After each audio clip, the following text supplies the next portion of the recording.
ચાલો મિત્રો, આજે નવો પોઈન્ટ લઈએ છીએ, ત્રિકોણનું ક્ષેત્રફળ.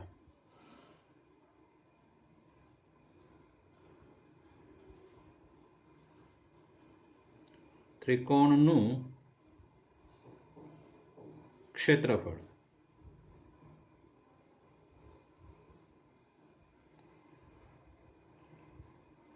જો a x1 y1 b x2 y2 અને c x3 y3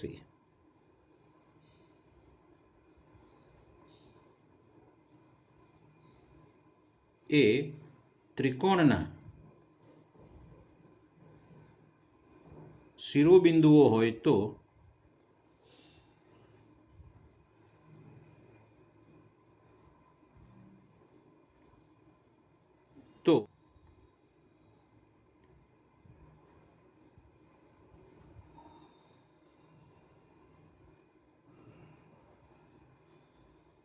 બરાબર.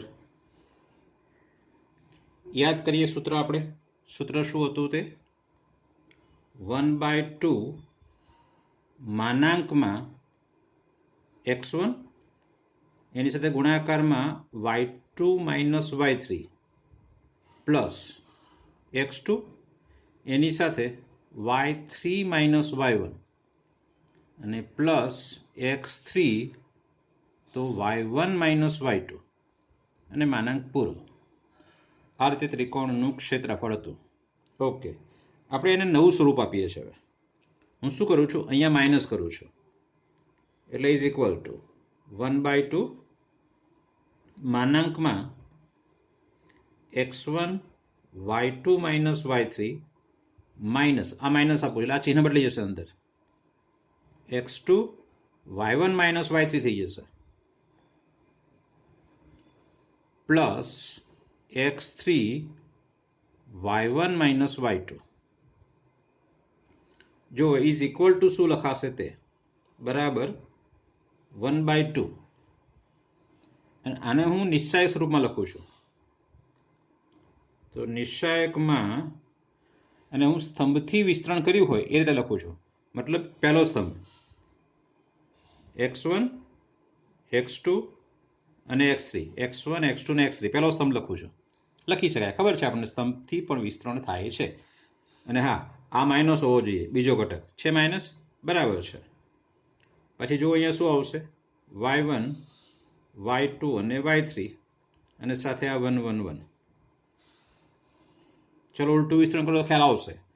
x1 લખ્યો, x1 કાઢી નાખો જે હારમાં છે, અને જે સ્તંભ છે હારને સ્તંભ કાઢી નાખો એટલે y2 માઇનસ y3 છે. ઓકે, x2 લખો પણ આગળ માઇનસ લખ્યા. હવે x2 જે હારમાં છે જે સ્તંભમાં છે કાઢી નાખો તો y1 માઇનસ y3. એની પ્રકારે x3 પણ છે. એટલે આને તમે આ નિશ્ચાયકમાં મૂકી શકો. પણ હા, આ નિશ્ચાયક છે, માનાંક નથી. જ્યારે અહીંયા માનાંક દેખાય છે, આપણને બંને બાજુ દેખાય છે, તો પાછળ શબ્દોમાં લખવું પડશે નો માનાંક. આ જે જવાબ આવે એનો માનાંક કરવાનો. મતલબ ધન હોય તો ધન જ રહેશે, અને માઇનસ હોય તો એને પ્લસ કરી દેવાનો છે, માનાંક. ઓકે, આનું બીજું સ્વરૂપ આપીએ, સરળ સ્વરૂપ. તો 1/2 માનાંકમાં ડેલ્ટા. મતલબ આને ડેલ્ટા કહેવાનો છે. આપણે લખીશું જ્યાં ડેલ્ટા બરાબર શું છે, તો કે x1 y1 1 x2 y2 1 x3 y3 1 છે. એટલે ત્રિકોણ એબીસીનું ક્ષેત્રફળ 1/2 માનાંકમાં ડેલ્ટા, જ્યાં ડેલ્ટા બરાબર આ છે. સમજાઈ ગયું? હવે આપણે આ સૂત્ર લેવાનું છે ત્રિકોણના ક્ષેત્રફળ માટે. એક બીજી વાત કરીએ આપણે.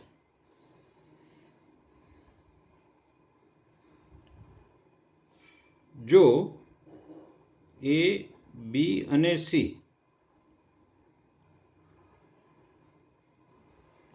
સમરેખ હોય તો અને તો જ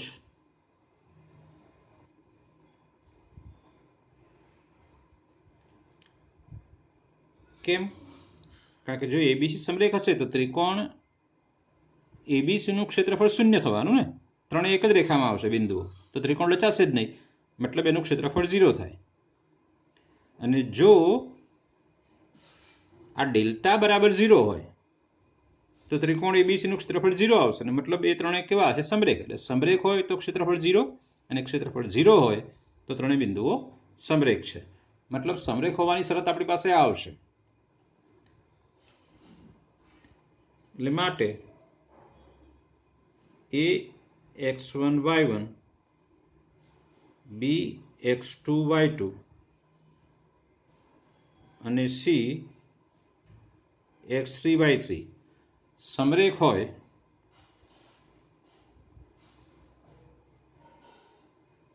તો અને તો જ ત્રિહાર નિશ્ચાયક જે આપણો આ છે તે x1 y1 1 x2 y2 1 x3 y3 1 બરાબર 0 છે. એટલે જ્યારે આ નિશ્ચાયક બરાબર 0 થાય ત્યારે તમે સમરેખ કહી શકો, અથવા સમરેખ આપેલું હોય તો તમે આ નિશ્ચાયક બરાબર 0 કરી શકો. આ ત્રણ બિંદુઓ માટે, એબીસી બિંદુઓ માટે. ઓકે, આગળનો એક પોઈન્ટ,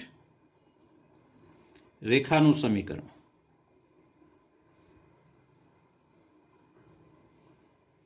રેખાના સમીકરણ એક નવા સ્વરૂપમાં શોધીએ છીએ આપણે.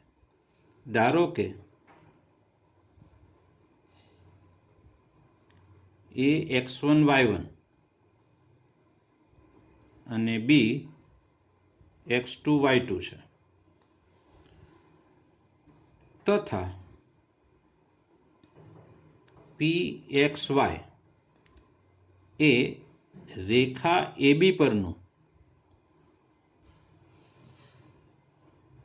કોઈ પણ બિંદુ છે, કોઈ પણ એક બિંદુ છે.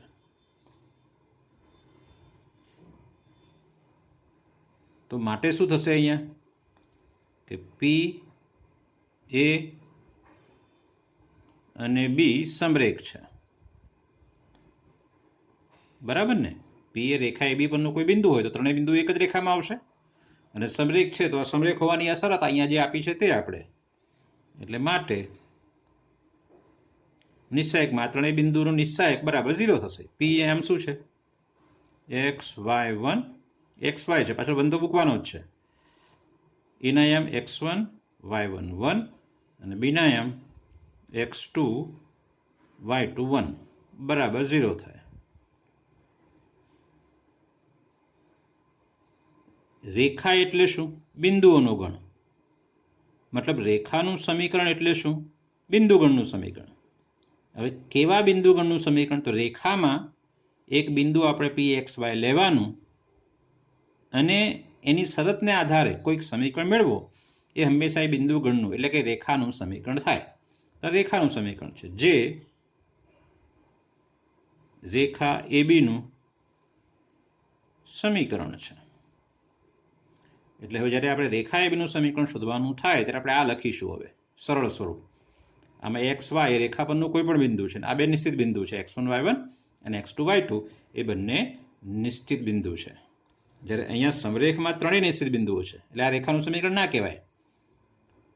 રેખાના સમીકરણમાં તો x અને y હોવા જોઈએ ને, કોઈ પણ એક બિંદુ હોવું જોઈએ. એમાં બધાનું પ્રતિનિધિત્વ કરતો હોય એવું બિંદુ હોવું જોઈએ x y.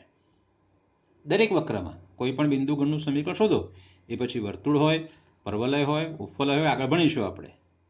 એટલે એમાં એક્સ વાય હોય જ. ઓકે, હવે સ્વાધ્યાય લઈએ છીએ. સ્વાધ્યાય 4.3. ચલો, સ્વાધ્યાય 4.3 એનો પહેલો દાખલો. નીચે આપેલા શિરોબિંદુઓ વાળા ત્રિકોણનું ક્ષેત્રફળ શોધો. દાખલા 1 એનો પહેલો. સીધો જવાબ લખું છું. આન્સર ડેલ્ટા બરાબર 1 0 1 પહેલું બિંદુ, પછી બીજું બિંદુ 6 0 ને પાછળ તો 1 જ હોય છે. ત્રીજું બિંદુ 4 3 1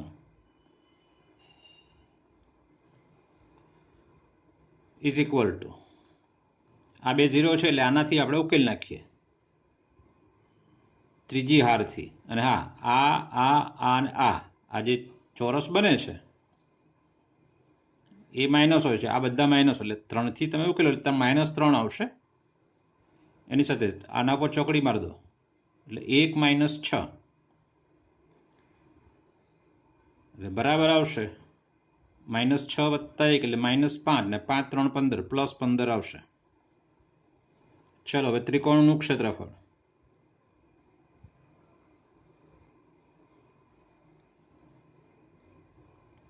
બરાબર 1/2 માનાંકમાં ડેલ્ટા એટલે 1/2 ગુણ્યા 15 આવશે, એટલે કે 15/2 એકમ. આ એનો જવાબ છે. ચાલો દાખલો 2 લઈએ છીએ. એટલે પહેલાનો બીજો જે તમારે ગણવાનો છે જાતે જ, હું તમને જવાબ આપી દઉં છું. એનો આન્સર છે 47/2 એકમ. ચલો પહેલાનો ત્રીજો ગણીએ છીએ.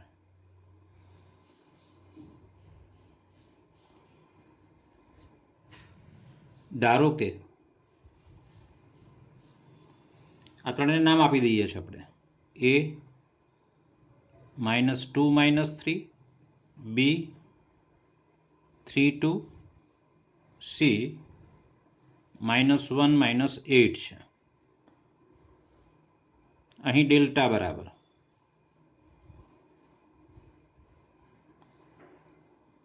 આપણને ખ્યાલ છે એ પ્રકારે -2 - 3 છેલ્લે 1, 3 2 1, -1 - 8 1.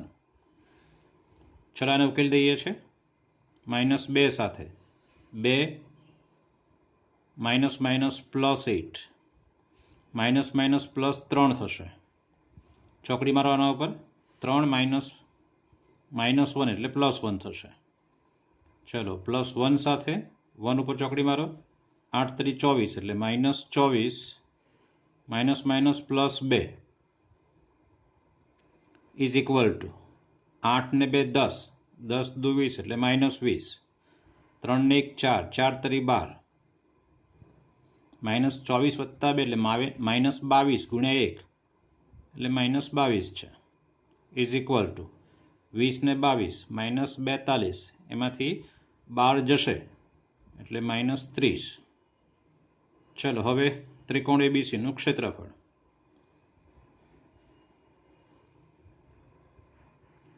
સૂત્ર શું લખશું? 1/2 માનાંકમાં ડેલ્ટા એટલે કે 1/2 માનાંકમાં ડેલ્ટા એટલે કેટલા આવશે? 30 પ્લસ થઈ જશે એટલે બરાબર આવશે 15 એકમ. એનો જવાબ છે. ચલો દાખલા નંબર 2. બતાવો કે A, B અને C સમરેખ બિંદુઓ છે. હવે સમરેખ માટે શરત યાદ કરો, ડેલ્ટા બરાબર 0 સાબિત કરી દેવાનું. અહીં ABC ને આપેલા છે તો સીધો ડેલ્ટા લઉં છું. ડેલ્ટા બરાબર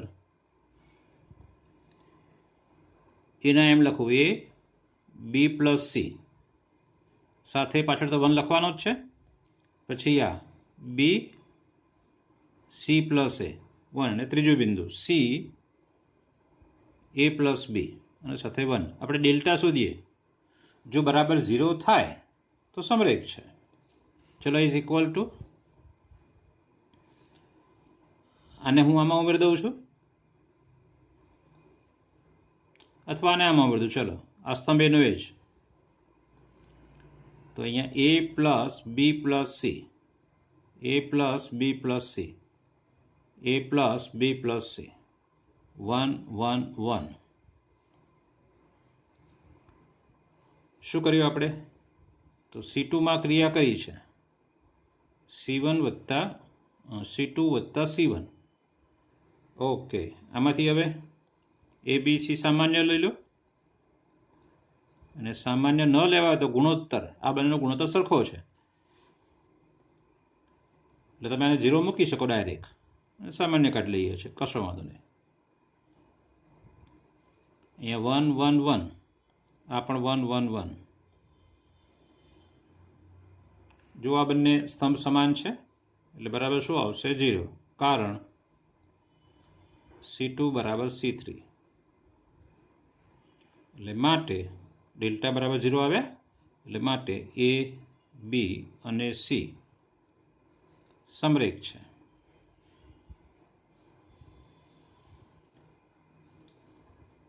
ચલો દાખલા નંબર 3 કેની કિંમત શોધો. જો ત્રિકોણનું ક્ષેત્રફળ 4 સ્ક્વેર એકમ હોય તથા શિરોબિંદુઓ, આ પહેલો દાખલો છે અને બીજો દાખલો છે. જો એમાં એક બિંદુમાં કે આપેલો છે, આમાં પણ કે આપેલો છે, એટલે હું પહેલો ગણાવું છું, બીજો તમારે ગણવાનો છે.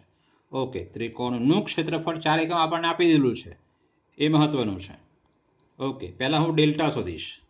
એક્ઝામ્પલ નંબર 3 એને નામ આપી દઉં પહેલા A K0 B 40 અને C 02 લેતા.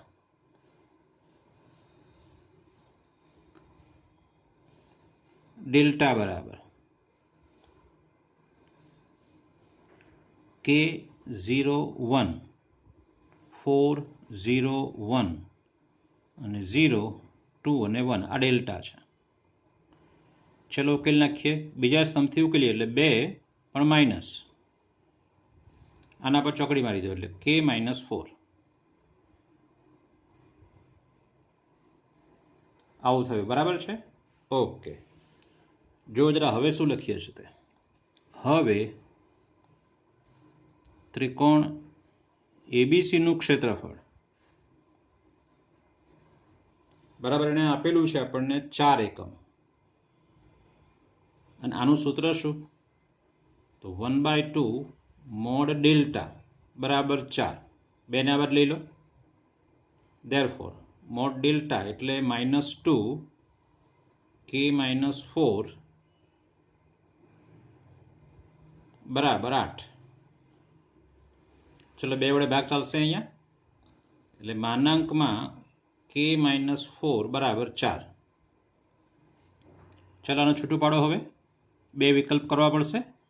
K -4 બરાબર 4 અથવા K -4 બરાબર -4, એટલે K બરાબર 8 અથવા K બરાબર 0, જે માગેલી એની કિંમત છે. K માગ્યો છે આપણને. આ પહેલો ગણ્યો છે આપણે, બીજો તમારે જાતે ગણવાનો છે. એનો હું તમને જવાબ આપી દઉં છું. K બરાબર 8 અથવા K બરાબર 0 જાતે ગણવાનો છે. ચલો એક્ઝામ્પલ નંબર 4 એનો પહેલો હું ગણું છું, બીજો તમારે ગણવાનો છે. નિશ્ચાયકનો ઉપયોગ કરી 1 2 અને 3 6 ને જોડતી રેખાનું સમીકરણ મેળવીએ છીએ.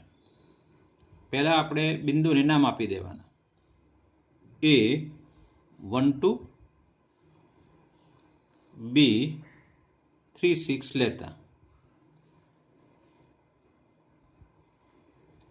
રેખા AB નું સમીકરણ લખીશું. હવે માટે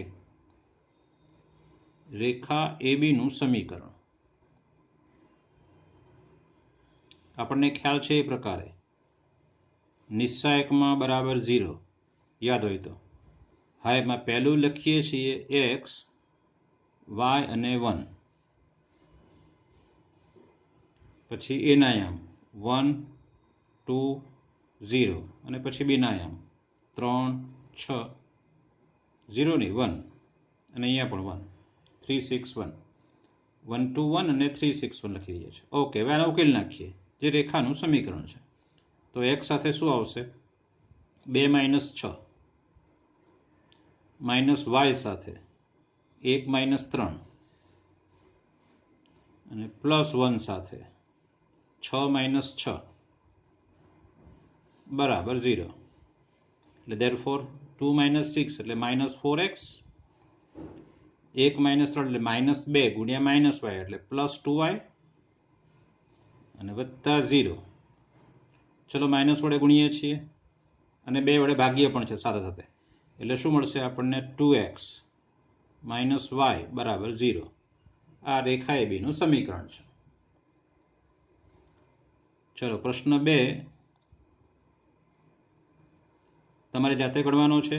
એનો હું તમને આન્સર આપી દઉં છું. x - 3y = 0. ચલો દાખલો 5 ગણીએ છીએ.